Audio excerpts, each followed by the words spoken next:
Before the show starts, this is a reminder to all our listeners that the podcast is an open discussion forum and not meant to be used as a source of direct professional help. We at Panic Stations UK would always urge anybody listening to go seek advice from their GP, that is their doctor, a counsellor or a therapist.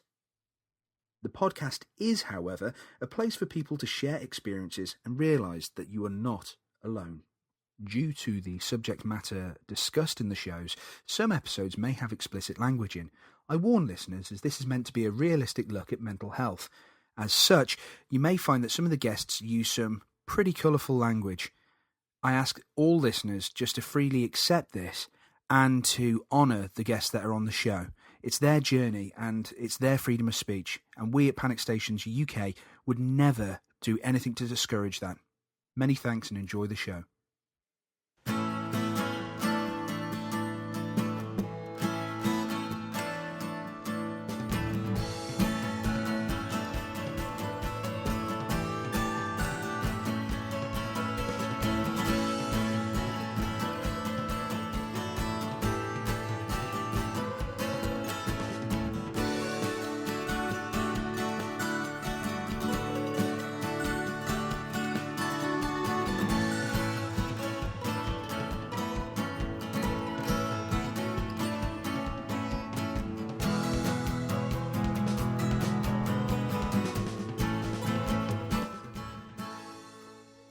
Hello again, welcome back. This is part 2 of my interview with Jon Cross, the patron saint of all things After Movie Diner, with his podcast, which you've got to check out. It's really fantastic. It's all free and available on iTunes and TalkShoe, After Movie Diner, and you can also get him his other shows like Crosstalk and Dr. Action and the Kick-Ass Kid. All entertaining, all fantastic, definitely worth a listen to. Now, last time we were speaking to Jon in part 1, I was really naughty and I cut the interview at the point where Jon was making a very poignant point about how people can feel when they feel outside of what is deemed as, and again, in inverted commas with my fingers, as normal society, and how he felt his own personal place is in society, and the separation you can feel when you're low, and obviously we were just discussing that. So it's been really good. So before we carry on with the interview, we'll have another Misilanious Plumbing Fixtures tune from Jon, his band, and then we'll go straight back into where we left it. So just enjoy this track. It's called Under My Hat by Misilanious Plumbing Fixtures, and we'll carry on with the interview soon after.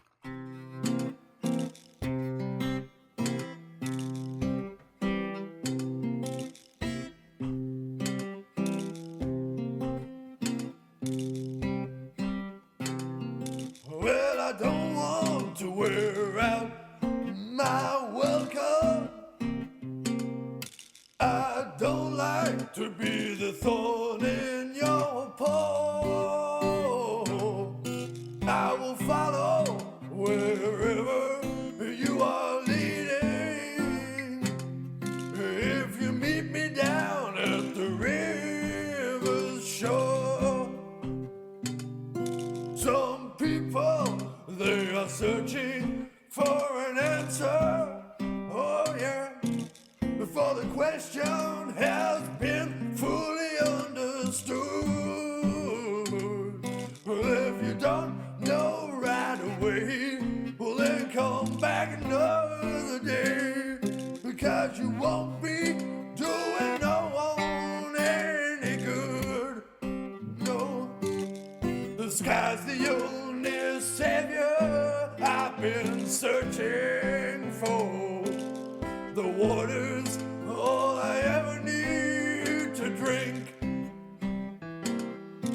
and the wind will always be the thing that's guiding me, and the earth will always catch me when I sink. Oh, well, maybe I have to steer away from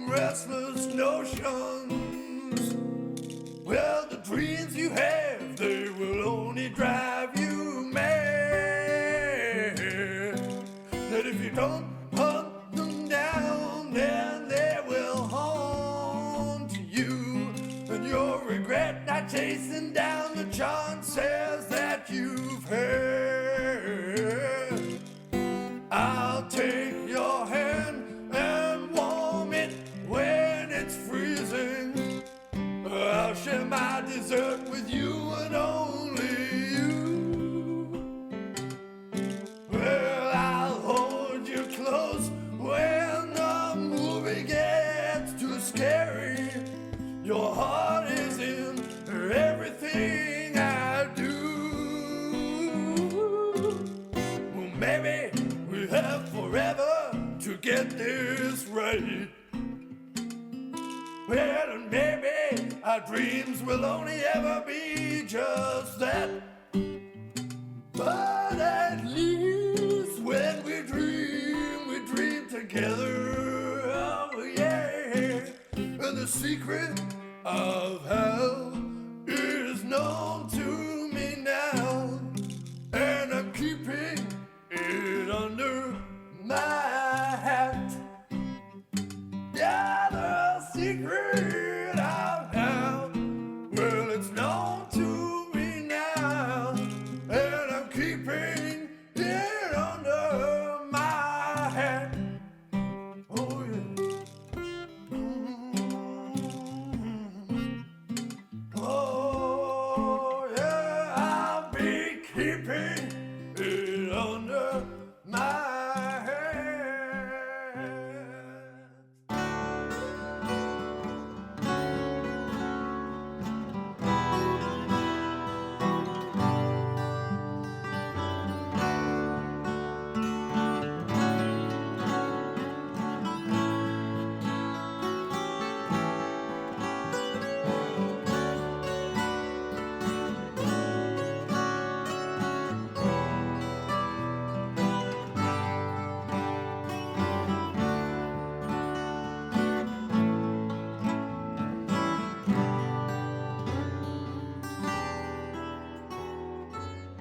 Actually, I think what you're saying is very poignant.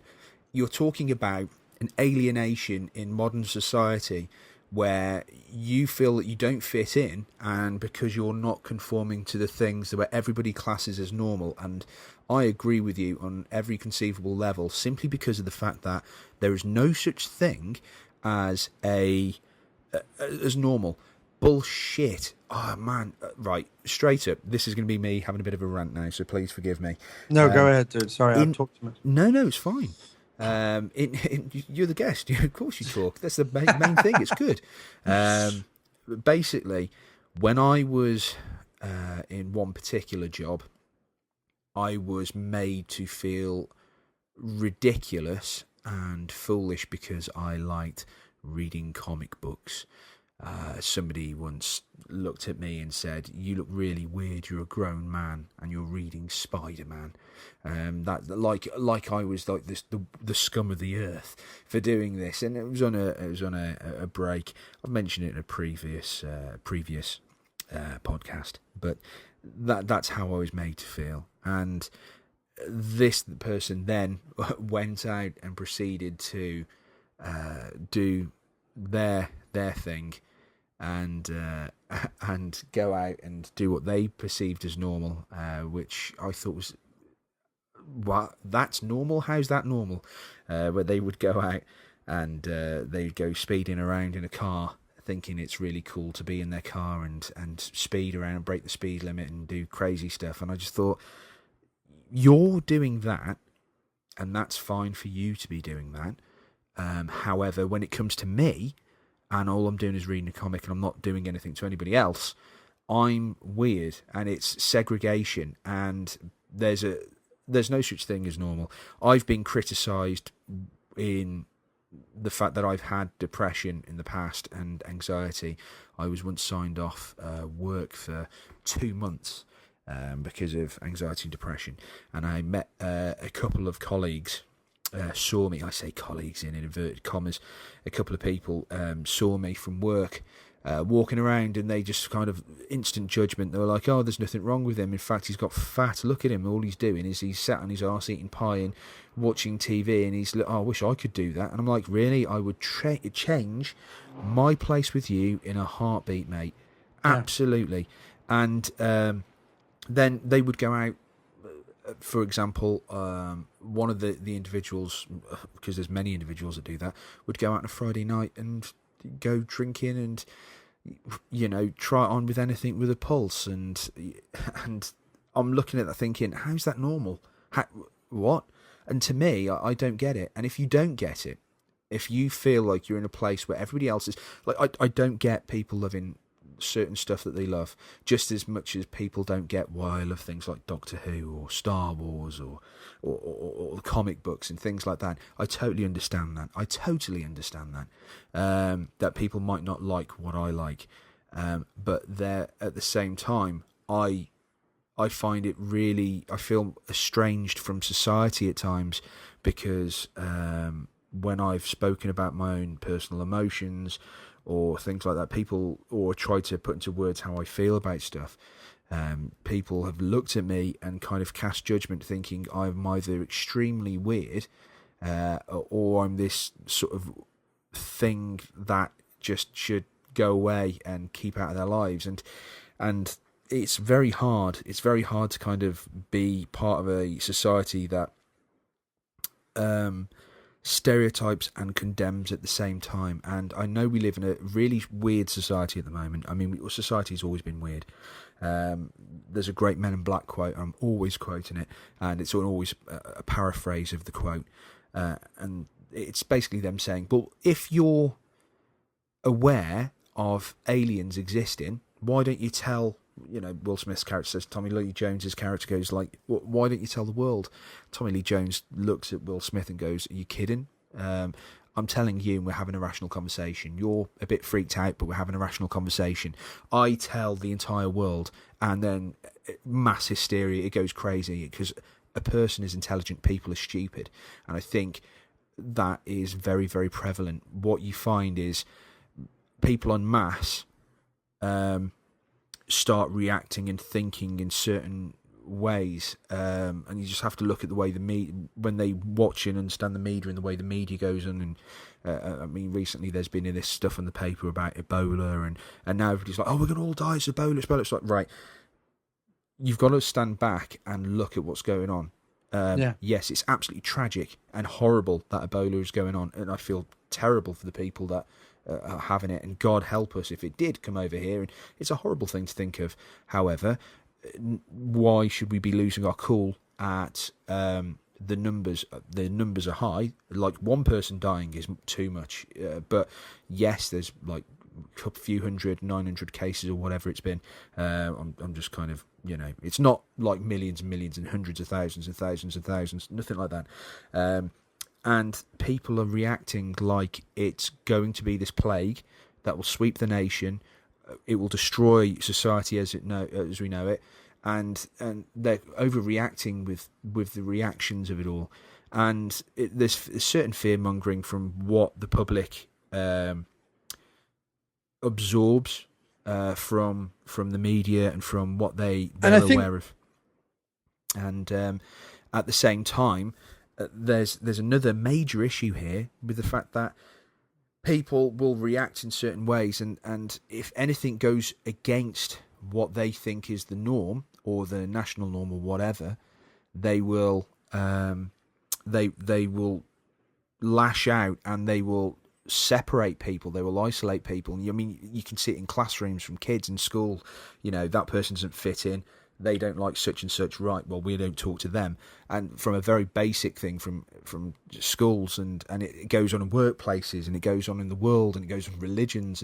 And I think the worst part of when you're made to feel stupid because your own belief system, or you're made to feel like some sort of horrendous human being, and you're the weirdo, and you don't fit in, and you're nothing to do with anything.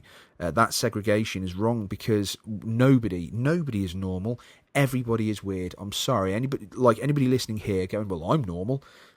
I'm afraid to tell you, nobody is normal, because what is normal? What is it? You can't define it. You're defining it by saying, well, normal is doing what everybody else does. Hate to tell you this, if normal's doing what everybody else does, I've got a few million people in 1940s Germany that would beg to differ what they thought was normal compared to the ones in modern day Germany now. So, right.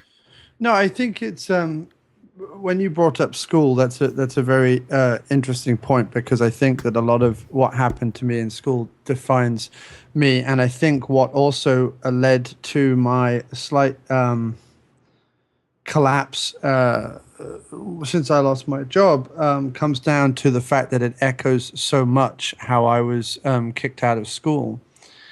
And this idea that one of the things that my brain chemistry or my mental health makes me is incredibly quizzical and incredibly questioning and incredibly hungry for stimuli and knowledge and so on.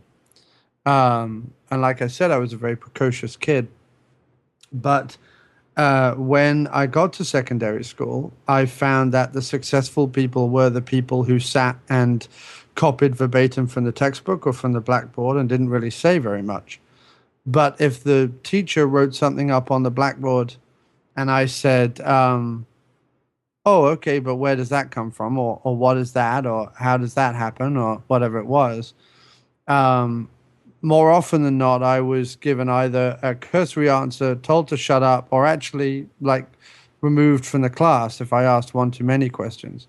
That's not to say, by the way, none of this is to say that I am this perfect, wonderful person and nobody and everyone else just misunderstands me. I was an obnoxious and can be an obnoxious shit, and I can certainly like talk my mouth off and play the fool and play the class clown and everything else. I'm not saying that I was perfect by any means. I'm only highlighting incidences where this happened. And there were other occasions where people did try and explain things, where the worst kind of thing would happen, which is where the teacher would try and explain things by saying, now look, Cross, because they used to call me by my second name. Look, Cross, it's perfectly simple, and would sit down in front of me and try and like write stuff out. And all that happens is that everything on the page starts to blur. And then the boy sits next to me is like, no, I can show him. And then the class comes around and they want to show you. And then suddenly, although they might be coming from a place of good or a place of bad or a place of annoyance or whatever it is, suddenly you are absolutely swimming in your head. There is no way to make the room stop spinning, and all you want to do is throw yourself out of a window. I had to deal with that on several occasions. I was either kicked out of class or I was made to physically and emotionally lose it in class. Sometimes through people genuinely being nice and trying to help me out, and me not understanding, because I couldn't communicate to them what I was having a problem with, and sometimes just through to the ignorance or laziness of the teacher. But what it meant is that I was also bullied an extraordinary amount when I was in both junior and secondary school. And all that tends to mean to teachers, housemasters, headmasters, things like that, is to say, well, he's the problem one. Remove him and everything will be fine. And sure enough, they removed me. They found a little inconsequential thing that I had done and used it as a reason to send me to the headmaster.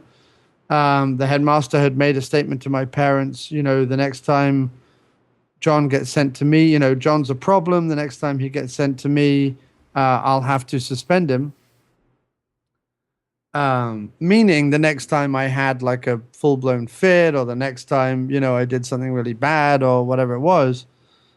But instead, the deputy headmistress who taught me for French sent me to the headmaster for forgetting my French homework, even though it had been proven, because I was at a boarding school, but they had sent me home at this point, and I was a day boy because they didn't think I should be in the school anymore, because I was getting bullied too much, or losing my temper too much, or having fits too much, or getting upset too much. So they'd removed me from the school already. It had been proven that it was on my desk at home, done. But it didn't matter. She sent me to the headmaster, which is something you would never get sent to the headmaster for, ever. I mean, ever. Not the hierarchy of a boarding school like that is the headmaster is really the very absolute last possible person you ever see. It takes like setting fire to someone or whatever, to get sent to the headmaster. Actually, some justifiable to actually see the boss man. Right. Who was also a completely flabby-faced waste of clothes, but got sent to him. And he was like, well, I have to be true to my word. And again, it's this whole thing of, well, I said it, so therefore I've got to do it. And it was this, it's the same thing when I lost my job. It was like, well, it's in the handbook that you work these hours. And I was like, yeah, but what about the weeks and weeks and weeks that I stayed half an hour late, an hour late? What about the weeks and weeks in customer service where I came in and covered for other people and did hours and hours? Where was your rules and regulations then? Oh, they don't apply. They only apply when I happen to be 7 minutes late. Oh, I understand. In the same way that, oh, your rules at school, they only apply when you want to get rid of me. It's how it feels. I mean, people can say, well, you have a persecution complex and you should get over yourself and you're narcissistic or something. And maybe all those things are true. I don't know. But, so the fact that I had that at school and then the fact that I had that again at work has sent me back down into a downward spiral that I really don't know how I'm going to claw out of, because I don't see. I'm a logically minded person to some extent. 50% of my brain is very logical. 50% of my mind is absolutely erratic and creative. And the problem is that I'm also not a believer. I never have been. I don't believe in ghosts. I don't believe in. I'll accept that there might be aliens somewhere as a scientific concept, but I don't believe them in right now. I don't believe in God. I don't believe in Jesus. I don't believe in anything. I've never have done. I don't have any belief in anything that I can't see. And although I completely and utterly accept science and scientific fact, when in science I was told that wood is made up of these kind of molecules and these kind of electrons and these kind of atoms, and glass is made up of this kind of atoms and this whatever, I was like, nope, sorry, this is wood, that's glass. I really can't. My brain doesn't do it. I don't know why, it just doesn't do it. I can understand psychological concepts that are very deep and very difficult. I can understand emotional concepts that are very difficult and deep, but I cannot understand a lot of either belief or complex science. I can't make that leap. It just doesn't. My brain just doesn't do it. So I've never. Sorry. Can I just interject just very quickly when you're just Sure. saying about that concept? Is it ever just from my point of view? No, I want to hear it, dude. I want to hear it. Yeah. What you just said. When it comes to spirituality and things of like when you're dead and everything else, you have nothing to base anything on, because you can only go by what you can see in front of you, like you say. Yeah. When you talk about like the atoms and everything else, and you're going, well, wood is wood and glass is glass, and again, that's something that you can only see. And you have the science saying, well, we've looked at this through a microscope or God knows what and everything else, and that's all very well and good, but what you're talking about is the one thing. Has it ever occurred to you, or it occurs to me anyway, that the one thing that you're talking about that you can really get involved with and really connect with are like these, when you're saying like these deep psychological issues and these things where you can talk about this. It's the human experiences, the stuff that you currently go through. It's the thing that you're most profoundly connected to, which is your own emotions and your own living experiences and how you perceive things and how others can perceive things. It's the fact that you are connecting over the fact that you know full well what emotions are like, and that you can delve from your own experiences from that, because of being a very creative, emotional person. You can look into things and have a very profound conversation about that. It just occurs to me that that is why that you're so good with these kind of things, and why you can have these deeper conversations is because you're so connected with that. Just to interject, it just popped into my head while you were saying it all. Yeah, I mean, yes, maybe. Thank you, I think. But I think also that it's just that my brain doesn't switch off and never has done. And it's constantly processing real stimuli as opposed to it doesn't understand the need for beliefs. It doesn't understand, because there's enough to already figure out about what the hell's going on here. My brain only disregards what it sees as fakery. What it sees as, and it's odd, because obviously my creative side can be extraordinarily imaginative, and imagination is fake. It's, you know, It's fiction, isn't it? Yeah. complete fiction. But when we're dealing with going through life, my logical brain is where it has the problem. I'm like, well, okay, set these rules, but everyone has to live by these rules. If you're going to set them, everyone has to live by them. And if everyone doesn't have to live by them, stop setting them. I like it. It doesn't like, I get very kind of frustrated by that concept. And yeah, and so school was difficult for me, and work was difficult for me, and being in relationships is difficult for me. Like pretty much everything is difficult for me, and always has been. And to where was I going with the school thing? When I was talking about that, you were talking about how, from your early experiences within the schools, it has kind of reinforced the depression that you're going through now, with the fact that what's currently happened from the job. Yeah, I'm just. It wasn't that point, but no, I mean that does bother me. That does scare me. It does make me think. Well, what then? I suppose I had always looked around, and I, like I said before, assumed that kind of everyone got it, and it seems like they don't. But then what ends up happening is, I know some people out there who get arrogant with it, well, and say, well, that's because I'm more intelligent, or that's because I see more than you, or that's because I do more than you, or I'm above you, and they're the masses, and they're the peons, and they're the serfs, and it doesn't fucking matter. I know more, and I am better, and all the rest of it. And of course, everyone with an ego has those moments, but I can never, I try not to engage in that and try not to be that way, because the reality of the situation in which we're all living is, you can believe that you have an attachment to a higher knowledge, or a better knowledge, or more knowledge, or a perception, or an intuition, or whatever it is. But fundamentally, it's useless, because society is built by the masses. Society, whether we like it or not, whether we agree with what we see around us, society is basically built by the common denominator. And therefore, you can, as I found at school and at work and everything else, you can rail to the dying of the light, but at the end of the day, it's going to consume you. You're not going to consume it. And I think that's what bothers me. What bothers me is, I'm like, well, okay, how do I navigate this now then? And that's what really gets me panicked and depressed and low and down, is, well, I don't see any pathways. I don't see any answers. I don't see. This is what I was going to say. A lot of my problems, because a lot of people say to me, oh, chin up, it's just around the corner, or and they come from the best place, best intentions. Oh, things will get better, John. You're just going through a bad patch. Things will get better, so on and so forth. The trouble is that in the past, I've always had evidence, or I've always had a momentum that has made me go, yeah, I can keep doing this. I can keep hacking away at this, because, yes, I see an end game. I see things getting better. What happens? Options. Right, I can see options.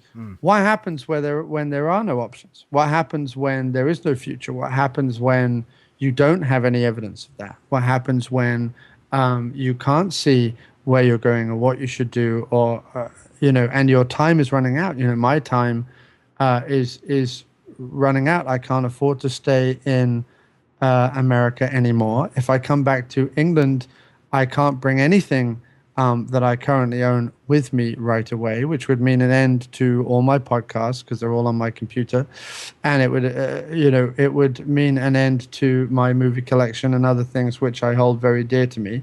And yes, all right, they're only things, they're only stuff. Yes, all right, one can rebuild it, but it also means, and on a more important level, and something I want to get to, is it means me coming back to England, being at the mercy of my parents, having to stay with them, or being at the mercy of my friends, having to stay with them.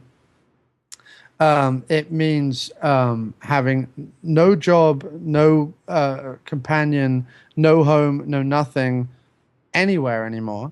It means having none of the distractions that have kept me sane this past 12 months with me. And, as of October 1st, if I don't have a job, and if I don't have an income of some kind over something, I have to give everything up. It's the final failure.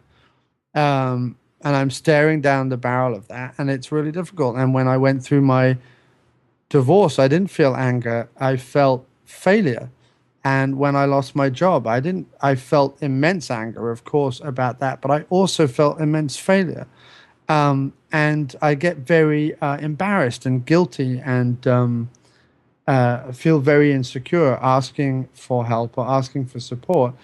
But the one thing I wanted to mention on this show, and I mentioned it in the intro of my diner this week as well, while it can be extraordinarily difficult if you suffer from any kind of anxiety, neuroses, mental health issues, or if you just are finding life difficult and you don't know why, it can be extraordinarily difficult to ask for help, especially seemingly if you're English and you have all those kind of pride and, embarrassment and all those kind of things.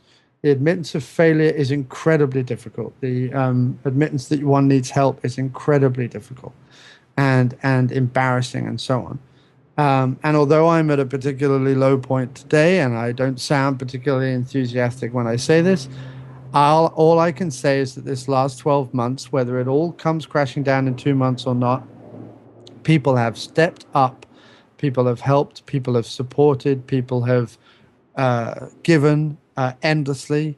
And, I haven't had to ask too much. They haven't made me beg. They haven't made me ask too much. But I did ask initially for help, both emotionally and supportively and on occasions financially. And people have come through in swathes. And I just want to let people know that while it can be extraordinarily difficult to look at even realizing you have a support network around you, I can assure you that you do, and that asking will not always result in a no or a negative or anything like that. Individuals are genuinely or generally good and generally want to help. And if they're family or their friends, they don't want to think of anyone being in pain. They might find it difficult if you actually came to your door, or came to their door rather, and lost it in front of them. If you came to their door and just went babbling at them, that might be extraordinarily difficult for them to deal with. But if you come at them with a genuine, calm help, most people I've found, and I've been extraordinarily lucky, have stepped up to the plate. And I think that is, we've talked a lot about negative human reaction to us or our philosophies or our psychologies, but I've also got stories about the good side of it too. And same here, definitely same here. Yeah, and so that's something that I want, but I know that a lot of people hold back from that because they don't want to appear to be needy or weak, and that's all bullshit. That's all just human ego. And most people can get past that. I know I wanted to touch on that point, and I know I wanted to touch on the alienation point. I was trying to think of the other things that I wanted to talk about. Well, I mean, but I think that's covered. To be ruthlessly honest with you, when it's very, very easy to fall into like these bad cycles, depression and low mood, when so much negative, like I said earlier, when so much stuff goes on in your life, eventually things start to fall. There starts to be chips in the armour, as it were, the old saying. And I know that, and this is going to sound really weird, Brandon Lee, one of his last interviews, and it would sound weird if you just said Brandon Lee and then said nothing else. Just that's it, weird. Brandon Lee, and just end the podcast. Yeah, when Brandon Lee, I love Brandon Lee and I love Bruce Lee, and one of Brandon Lee's last ever on-screen interviews. It was part of the Crow DVD collection, and one of the things it does, and I'm paraphrasing yet again because I'd rather paraphrase than boob up the quote. He talks about emotions being wells, like, and I've always this analogy is always kept with me, and I think it's very, very true. He says, any emotion, every emotion is basically like a well, and if you keep going to that well and drinking from it and taking buckets of water from the well, it eventually depletes. And each emotion, think of it as a well. So strength, like as in courage, sadness, happiness, all these things, cowardice, bravery, all these kind of emotions. If you could imagine, if you would just going to these wells and drinking from all the time. So if you're depressed all the time, eventually the depression's going to have to stop. And once it's stopped, it's a lot better. Sorry, my little girl's just woken up, so she's probably had a nightmare or something.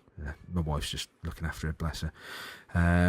So what you do is you go into these emotions, and every emotion is a well.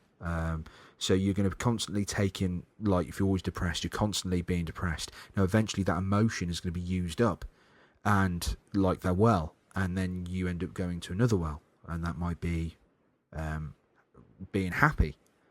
And I think until evidently the well replenishes itself, and I think that's very much the case for people who are creative, or overly energetic and creative, and just have a keen focus on the things that they are passionate about. Eventually you're going to crash. There's like, again, one of the traits of manic depression and things like that, and mania and all these kind of things, is that when you get high you are like ecstatic, you're like cloud nine, but when you hit low it's like you're 3 feet under the ground you're actually stood on.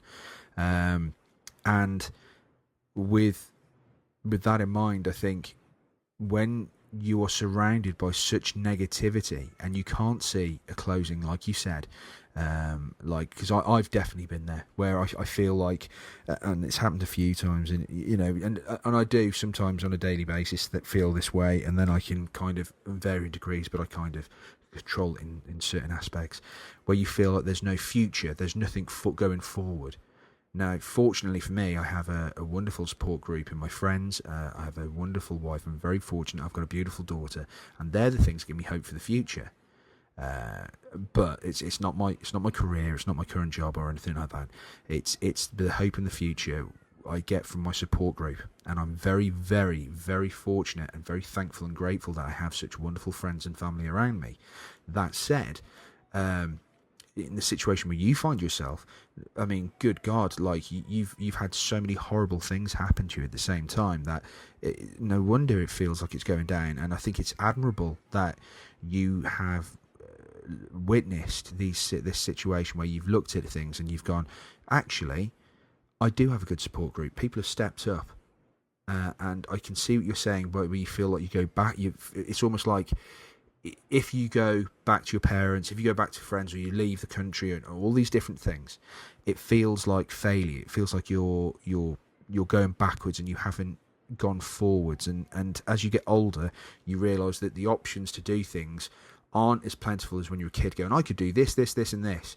They start to branch off. Like, for God's sake, if I, for some obscure reason, I said, I want to be a military now. Well, the clock is ticking if I wanted to join the army by about a year because of my age. That said, again, because you don't have these options and they start shrinking, that adds to the overwhelming feeling that there's no future. And it feels like it's crushing down on you, especially if you're in a job where there's no way of going forward, or you don't care about the job as much as you care about certain other aspects of your life. And at the end of the day, why should you? Because it's just a job, unless you're doing something that is deeply meaningful for you, and you're fortunate enough to have a job, a career, and something that you love so passionately, so vehemently, like you are. It touches you passionately. Like, I don't know, if you're very fortunate, like, for example, if somebody cast me as Doctor Who tomorrow, I'd be like, that's the best thing in the world. That's all I ever wanted since I was a kid. Yes, it doesn't get any better than that. Fantastic. Now, that, brilliant. And I would be like, yes, I want to be Doctor Who forever. Can't wait. However, If you're not fortunate to be able to do something that you absolutely adore, and you get to do a job where you care about it equally as much as you care about the things in your private life, if not in certain really bizarre cases more so, then of course that again impacts on the fact that you're like, great, so you lose even more options and you feel that there's no further scope to go forward. So it's cutting you off from one aspect of your life in general, because we spend so much time in a place where we work that we want to go further and we want to go and do other things. But if you're not feeling it, or you don't like your job, or you're there for some necessity, and there's all these different things, or you've lost your job because of really unfortunate circumstances or unfair circumstances, it furthers the alienation. And you have that. You have the really horrible situation with obviously what's happened with your wife and yourself, just having to part ways, and the fact that knock-on effect that has affected everything else, the sheer encompassing negativity of all these things going on, that's a hell of a rough year to have. So the understanding that you feel like you're going backwards if you're doing these things, even though the reality is you aren't, you're just taking a sabbatical to move further on. It's kind of like falling over and learning, having an accident and learning to walk again. It's one of those things, and I don't think anybody would criticise you for doing those things, but it's all very well for us saying it, because nobody would criticise you for obviously the sad separation of your marriage, but you take that upon yourself because it hits you in a profoundly personal level, and of course it will, because it's a marriage. It's not like it's, I got rid of my old car. It's something deeply personal. And then obviously you have that, and the feeling of going backwards feels like the future is even more further away and the options shrink even more. But that's not the case. It's not a case. It was also finding the parallels between what happened at school and happening with work, and realizing that the one constant in that is me. It's not the world around me. It's me. And that I'm the problem. And I spend so much of my time feeling like I'm the problem. In fact, the closest, although I've never actually contemplated sort of suicide in a serious, in other words, I've never kind of stood there and thought, right now I'm going to do it. I have had thoughts repeatedly that, well, society doesn't want me because I'm no good to it. I don't fit. I don't run the way it needs me to, or the way it wants me to. And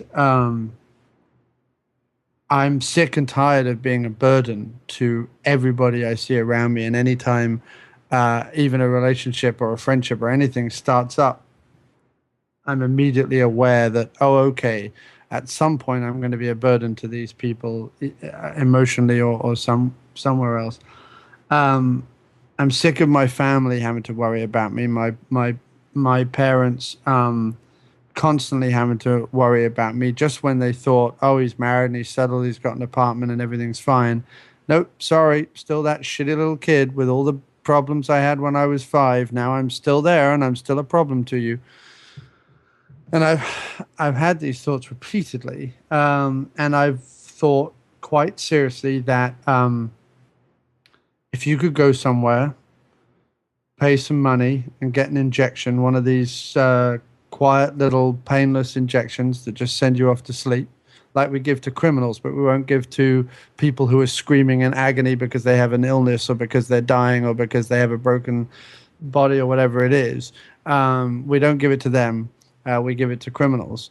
We give it to pets. We let them die humanely, but we don't give it to people who are absolutely screaming in pain or have lost their mind through Alzheimer's or some other mental disease. No, we have to keep and string their life out as long as fucking possible. But one of these injections, one of these painless sleep injections, if I could go somewhere like that and have that done and fall off to sleep, that would be absolutely fine for me. I don't fear death, and I do not fear not existing. In fact, I think not existing would be bliss most of the time. I fear the pain, and I fear illness, and I fear injury. And if I could go without any of those things, that would be great. But if people say to me, well, I don't even want to talk about death wish or whatever, and I don't want to get too morbid, but if I could stop existing, I would be happy to, because I'm just so, I'm so tired, and I don't see anything around me that I can engage, that I can be part of. Now, people will say, but what about your friends and your family? They love you. Aren't they a reason to stick around? What about your creativity? Aren't they a reason to stick around? Yes, completely. But depression doesn't look at it like that. Depression doesn't, you don't look at it and go, but no matter what, the world could end and I could still be holding the hand or putting my arm around or laughing with one of the, hundreds of people that I'm very lucky to call my friends.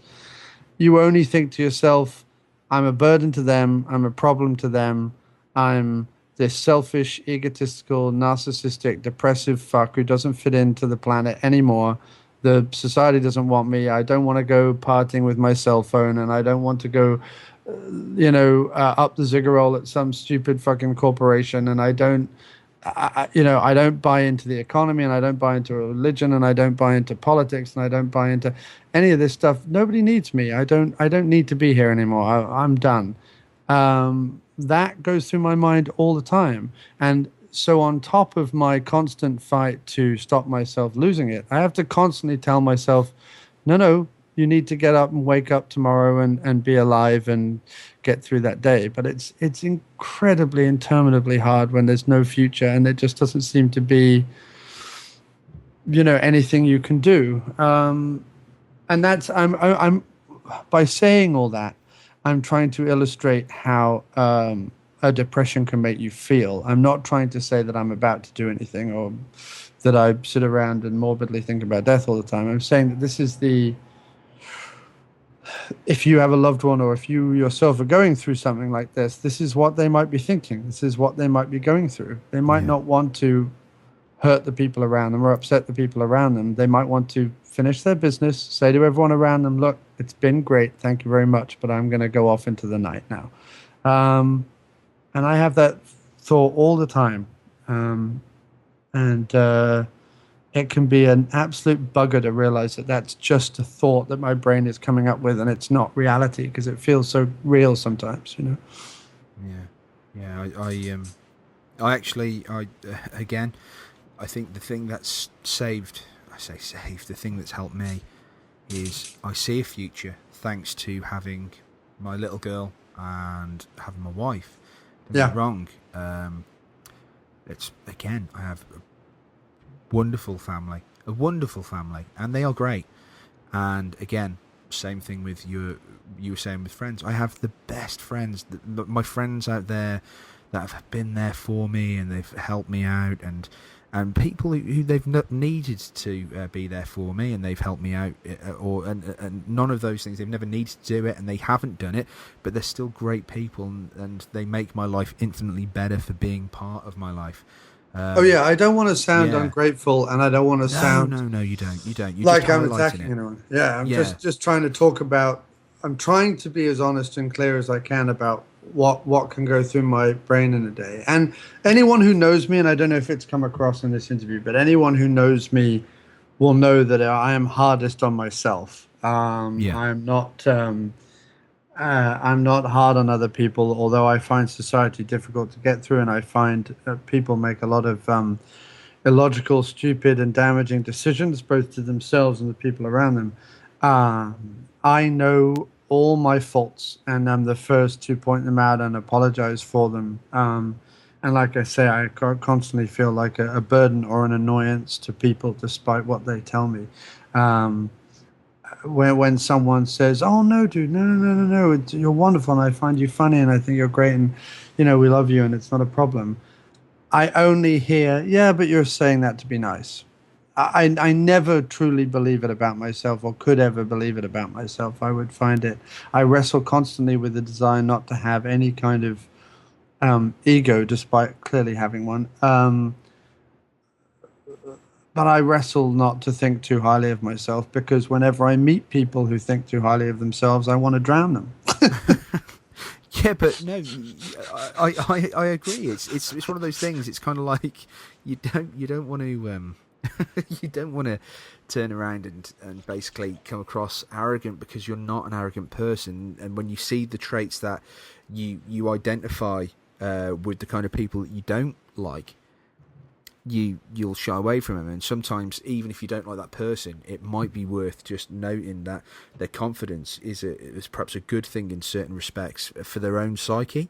And sometimes it's not an entirely bad thing, but of course you associate certain people with, or the way that certain people react in things that you like think, well, I don't want to be like that because they're the worst kind of things to be like. And knowing that in your head, you kind of have that kind of rational argument going, well, you shouldn't act that way.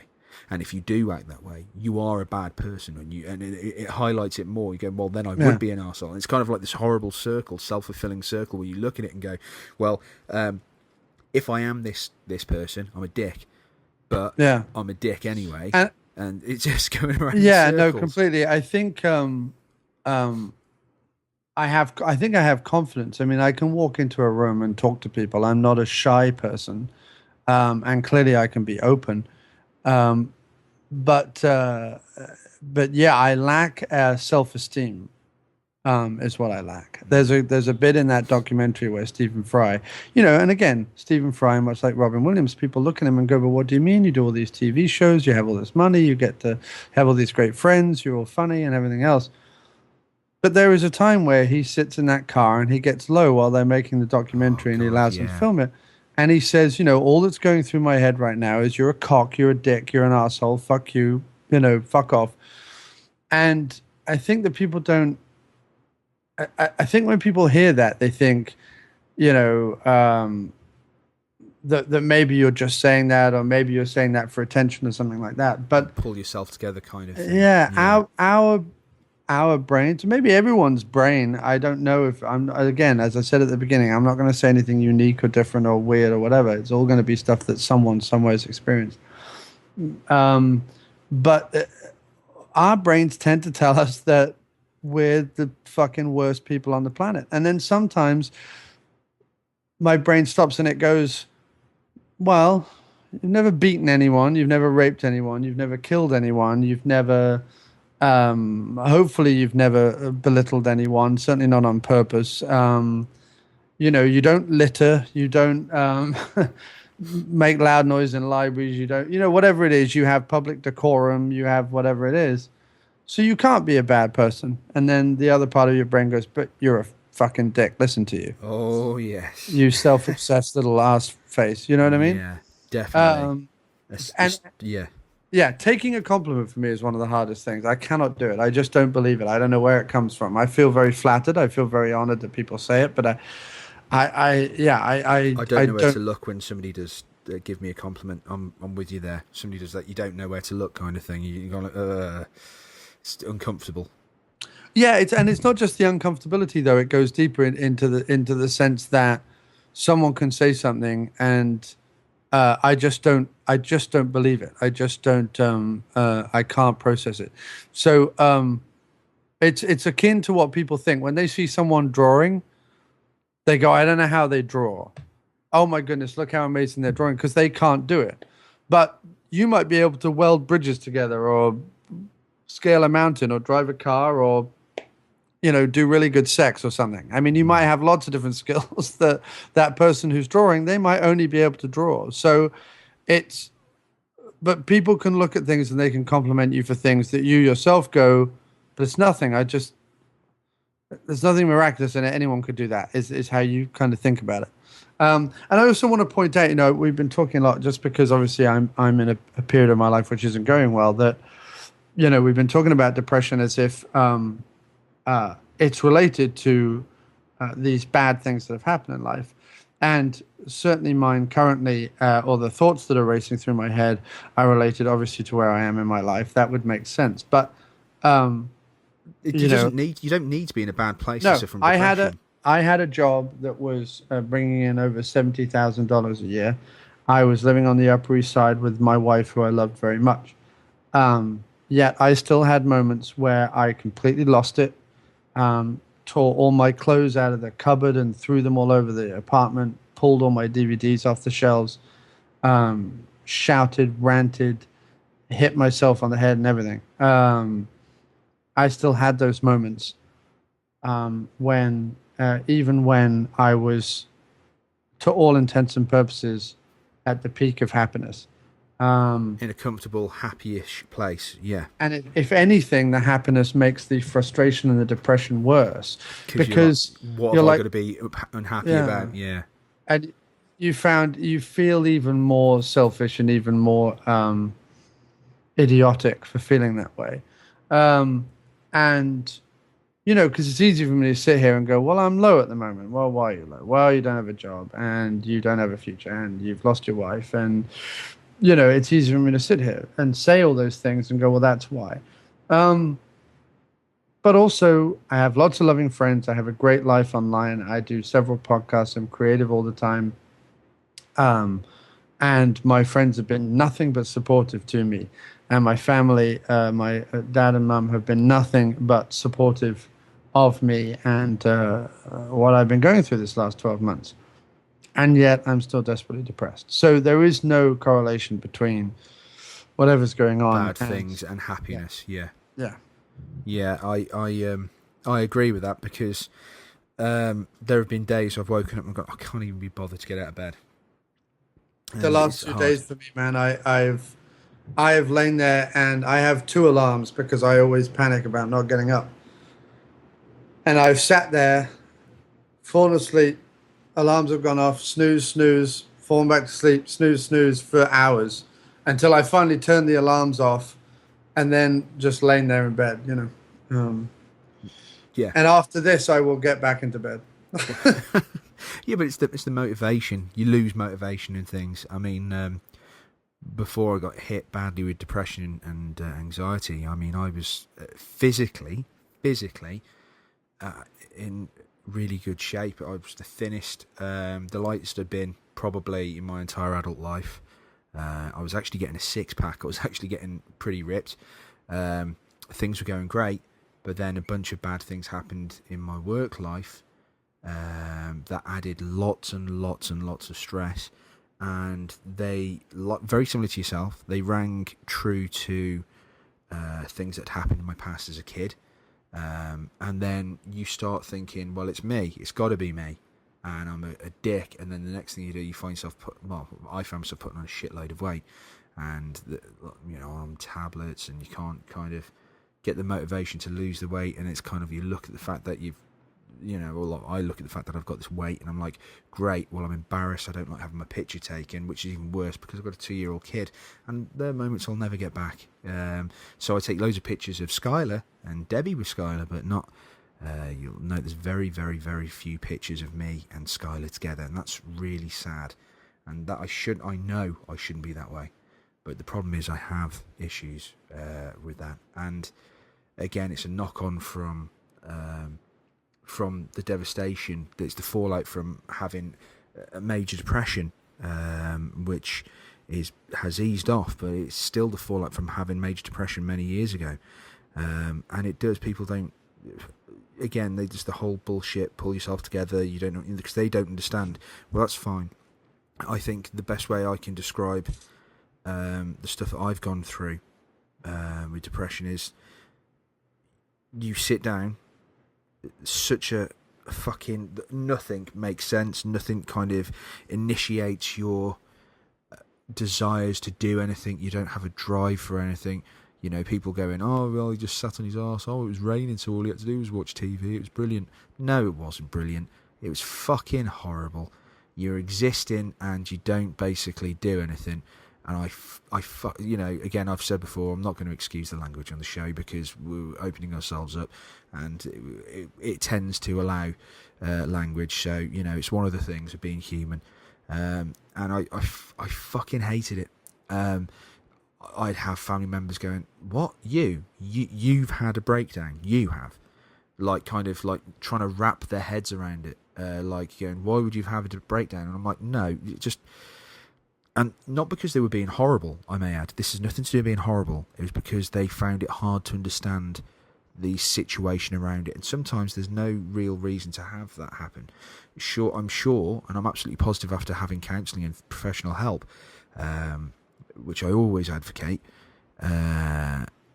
like, I know damn well that it's connected with certain elements of me growing up and the experiences I've had and being bullied at times on and off through my life, and being bullied at work, and having issues where people didn't understand me, or being alone and not having the support when I needed it when I was growing up. And again, that's not an attack on any of my family, far from it. What it is, it's just one of those shitty situations where bad things happened, and I found myself in a situation where I looked at myself, and the only motivation I could draw to keep myself going was, yes, I have gone through some bad stuff. Yes, it's not as bad as what other people have gone through. I'm fully fucking aware. I'm not in some war-torn country, and I don't have all my family dead, and I still have my health. And yes, I am very, very aware of that. If anybody wants to turn around and go, oh yeah, well, what's he fucking complaining about? All he's got is, he's still alive, and he's got his family and everything else. Yes, I am very, very aware of that. What I don't want people saying is that, like, saying that to me, because they're not in my head. And it's maddening, because there is nobody in your head who can back you up, like in real life, going into your head, going, whoa, whoa, whoa, to the voices. When I say voices, I don't literally mean the voices in my head, as in the arguments that you have when you process the information. Yeah, the internal monologue. Yeah, exactly. And I've been in a situation where I remember one of the set-offs, I was at work, and I was walking along, and I saw some bricks in a wall, and they didn't make sense. And this sounds so fucking crazy. The bricks didn't make sense. And how a brick's supposed to make sense? It's a physical object. It looked odd. Everything seemed strange, and that was the start of me having a really sort of, they call it derealization, but I had a moment where I was looking at stuff and I felt so profoundly fucking weird, and like everything felt grey. Like there was no neutral. It wasn't so much that it was everything was terrible. It was the fact that there was no emotional context to be had from anything. There wasn't me going, oh, what a shitty day. It wasn't me just going, oh, this is a lovely day. There was, you couldn't differentiate anything. So that lack of differentiation made it even worse, because then you feel it like there is no way out, because it makes it all cloudier. That you feel like, well, every day is exactly the same. It's absolutely fucking pointless. So what's the point getting up in the first place? You touched on it before. Have you ever had moments where you have actually, we've gone to the heavy conversation where you said about the fact that you were thinking, if there was this humane way, you just disappear, like you'd stop existing, that kind of thing. I've had those thoughts as well, obviously, as you can tell. But have you ever got to the point where you attempted it or anything like that, if you don't mind me asking? No, I don't think so. I have a vague memory at school of being young, around 12 or 13, and having suicidal thoughts, and thinking about it, and wrapping something around my neck and various other things. But I don't. No, I wouldn't call it a suicide attempt. No. Okay. Because I think I'm saved in that by my fear of pain. I think healthy fear, respect for pain. Yeah, I just realized as well, I started the show going, oh, well, I don't really fear anything. And then I've listed about 1 million things I fear. So I clearly am fearful. What I mean by that is I don't walk around the world necessarily being fearful. I think my opinions that I have about things do not come from a place of fear, is what I mean by that. Yeah. But I have a healthy wish not to be in physical pain. Yeah. So no, cutting myself or anything like that is not something I've ever thought of.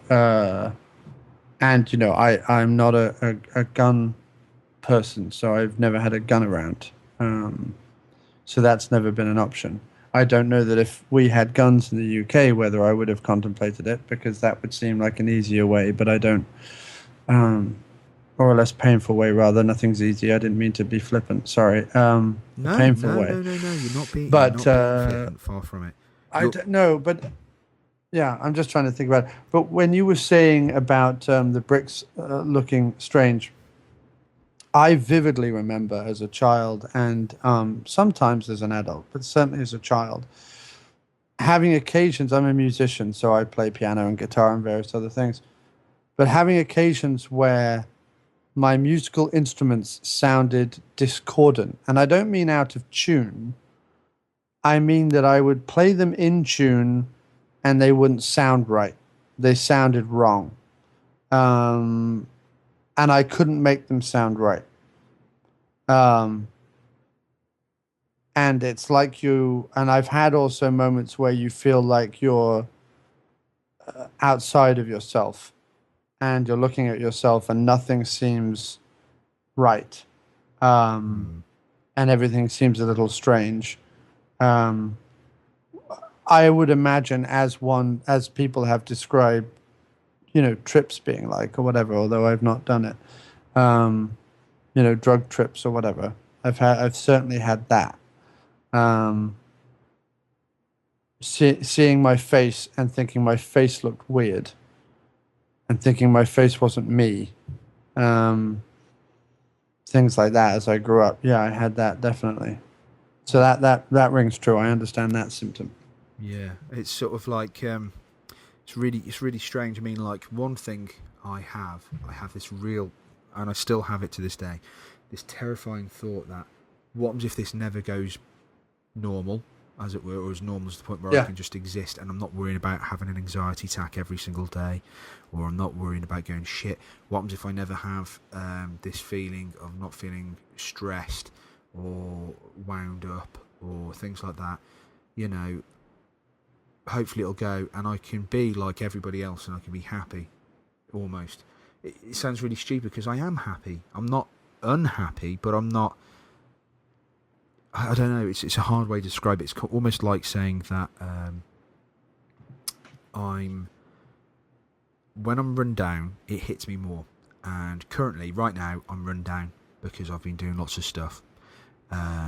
Again, going back to those wells, those Brandon Lee things that we were saying before, like about the emotions and stuff. So because of that, I feel very run down currently. And because I feel run down, I feel a little bit hopeless when I get run down. Now, what I really need is a really nice chilled out break to relieve some of the stresses, and once that's done, continue and have a plan, regroup, and go on and have fun with my life. But one of the worst things I think I've had during the times of suffering depression and anxiety, I think the worst things that I've ever had is that sense of hopelessness and the fact that I've been really, really worried that I would not be good enough for my little girl. Like I'd be a really shit dad, and I'm going to make her resent me and hate me. And I'm going to push my wife away, who's this wonderful person, and I'm going to alienate myself. And then, will I always be this weird? What happens if it gets worse? What happens if I come across and I become really, really, really mad? And, there's a fear. There's a fear like, and once if I lose my mind and become proper fucking screwy, and all that kind of stuff. And that fear perpetuates on a daily basis, depending on how tired or worn down I am. And I'm kind of like, God, what do I do here? And it's horrible feeling that way. I think it's the best way of describing how I get through the days as it is. Yeah, no, I definitely understand. And I mean, I was just thinking, I don't know if anyone was interested, but basically, I don't medicate. I never have. Like I said, they gave me pills when I was a teenager, but I don't. I didn't take them too much. I don't think. I think I probably took the first few, but didn't like the way they made me feel, and stopped taking them. I think medication works for a lot of people, and I certainly see the argument that, well, if you had a a cut on your finger, you would bandage it, or if you had a pain in your chest, you'd go to the doctor or whatever it is. But and I completely understand that, and I think if it works for some people, then fantastic. I'm not a denier of it. Obviously, I agree with science. I think vaccinations are great, and I think that antibiotics and all that kind of good stuff. That's all. Yeah. That's Yay, all medical great. science. So, yay, medical science. I have a slight society wariness that we are doping our children. I find that to be not good. I find that there seems to be a lot, certainly on the market in America, that are barely tested. And when you see commercials for them and they say things like, this has been known to lead to suicidal thoughts and actions, not or actions or suicidal thoughts or tendencies, but actual actions, which means someone who took these so-called antidepressants killed themselves. Well, I'm not sure whether that should be on the market. I want to be honest with you. Like, this is where the dark humor comes in, the defense mechanisms. Yeah. You can't help. It's laughable. It's not funny, obviously, but it's laughable in a twisted way because people have found that taking this pill has given them bleeding from the bowel and a ruptured head, and you're like, well, why would anyone take these things? Yeah. It's the ultimate irony is, I felt like killing myself, so I took these pills, and then I really felt like killing myself. It's like, what the hell? It seems a bit odd, and so I'm wary of two things. I'm wary that the people prescribing these medications actually A, don't know exactly what these medications do, and B, don't even know if they're meant to be for what you are, and that requires intelligence, learning, and investigation and research into mental illness far more than we currently have. And I also think that while in more extreme cases than mine, and certainly for like really, the crazy, we've all seen the crazies on the street, muttering or shouting at themselves or whatever it is. People who have just lost everything and are completely tragic. Then I think some form of medication and indeed deep immersive therapy is incredible. And I think that those things should be more widely available. I used to, when I was in England, give to the charity Mind, because one of the main things they were trying to do was educate GPs so that GPs weren't just about, well, I have a cold, so I'm going to give you some antibiotics, go away again. It was so that they were aware that if someone came in and there were any trigger words that sounded like mental health issues, that they would know what to say, what to do, what to prescribe, which therapist to suggest, and so on. I did dabble with therapy. I did go to therapy when I was a teenager. And again, when I was a young adult, when I moved to Andover just after university with my not my ex-wife, but my ex-girlfriend, we moved to Andover for a while. I had a breakdown at work, fairly a big one.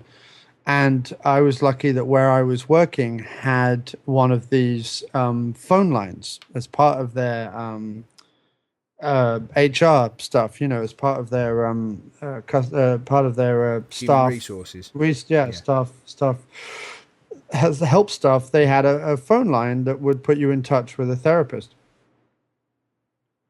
And I did the six free phone calls or whatever you got. I did that, and I spoke to them on the phone.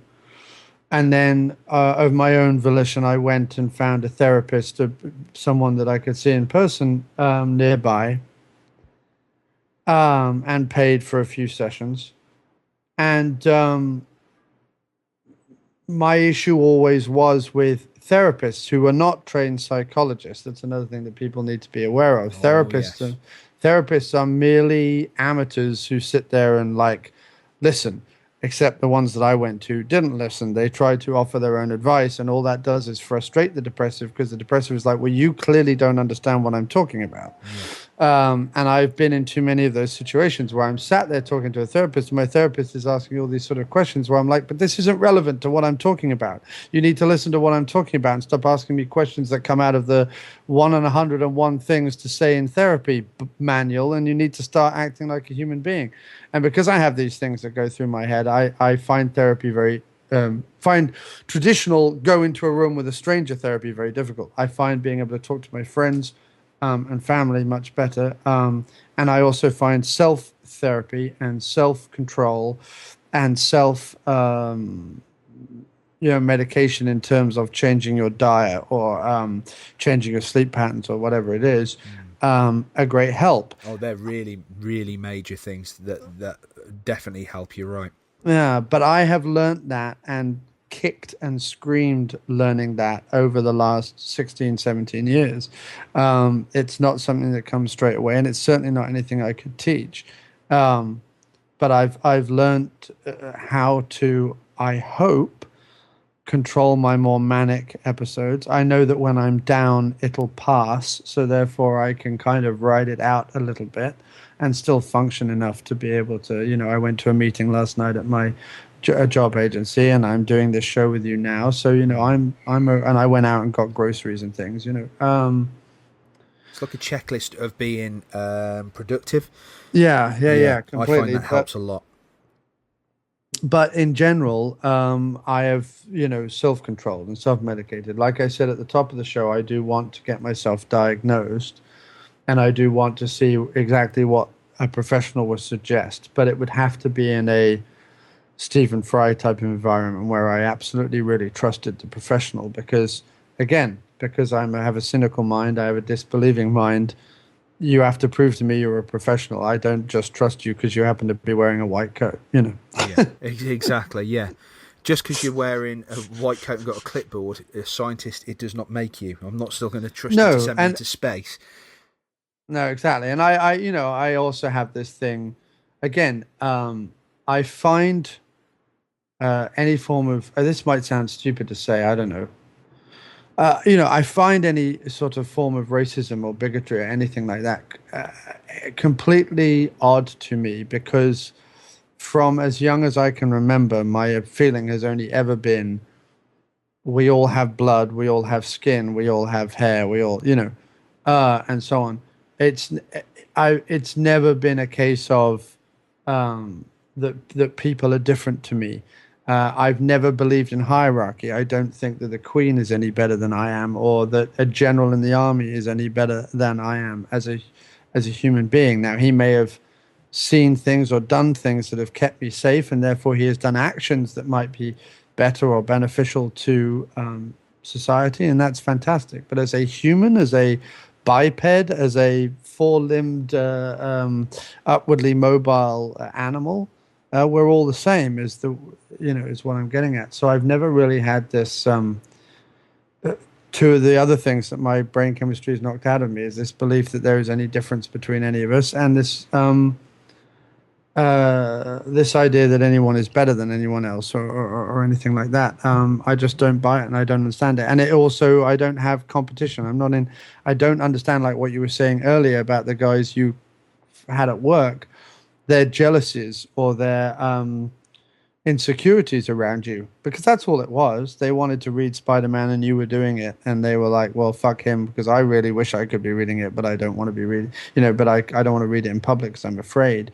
That person probably has a pink tutu in their cupboard they like to dress up in and dance around their room or something. And I don't mean that as a negative judgment. I mean, they probably have something at home that they really love to do, that if their friends found out about it, like they probably like to read books, and they probably think that that's negative, or playing chess, or they probably play a musical instrument like the clarinet that they're embarrassed about because it's not a rock guitar or something. It's I see what you're saying. It's kind of like sorry to interject. Go ahead. It's kind of like they are projecting their own negative stereotypes onto people, because it's to reinforce their own rationale behind the negativity. And it comes back, to the faces that people wear that I was talking about earlier, the masks that people put on that I was talking about earlier. They are undoubtedly so fragile that any kind of chip, and people tend to get defensive or aggressive or confrontational because you've hit a nerve. The best thing, and I can leave it here because I know we're going long.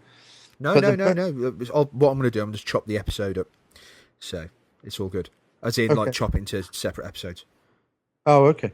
Well, the best thing that I ever found from doing the podcast was shedding this idea, and also from hanging out in Wickham, actually, I have to say, from hanging out with our uni buddies, D and people like that. And again, something that, weirdly enough, Kevin Smith, who keeps coming up again, because although he does talk too much, he occasionally says something that's very apropos. But he said, you have to own stuff. You have to own your own shit.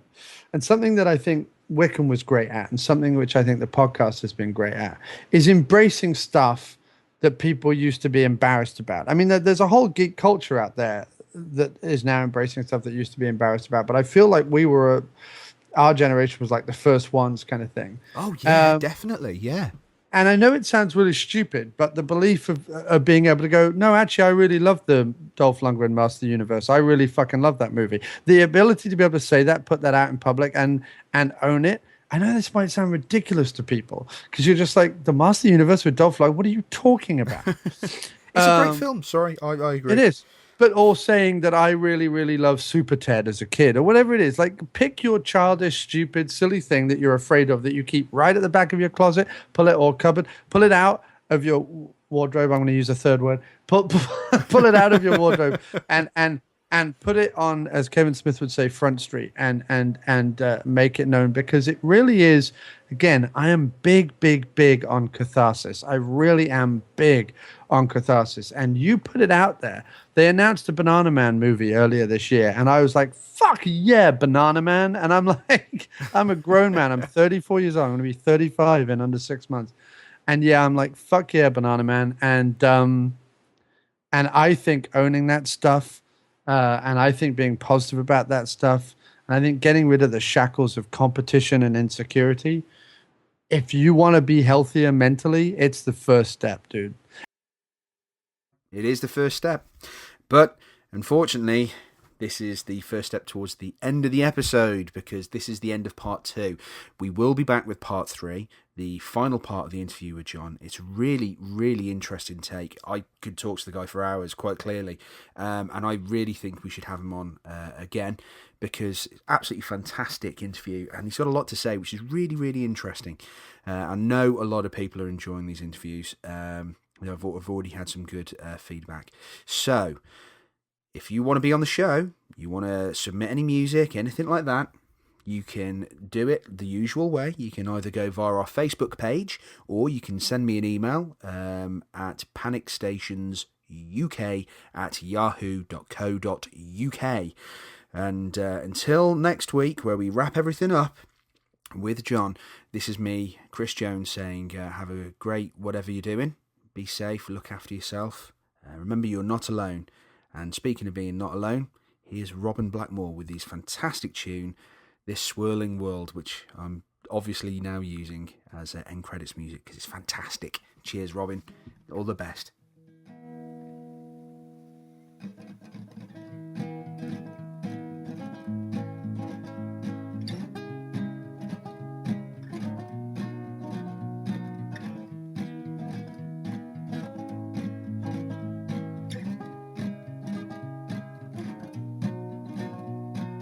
Wake up, dry your eyes, time to face the long night with a brave smile. Dive headfirst into the dark with your shaking hands clenched in a soldier's heart. I know where you've been, I know where you've been. You're not alone in this swirling world. You have my hand. You have my hand.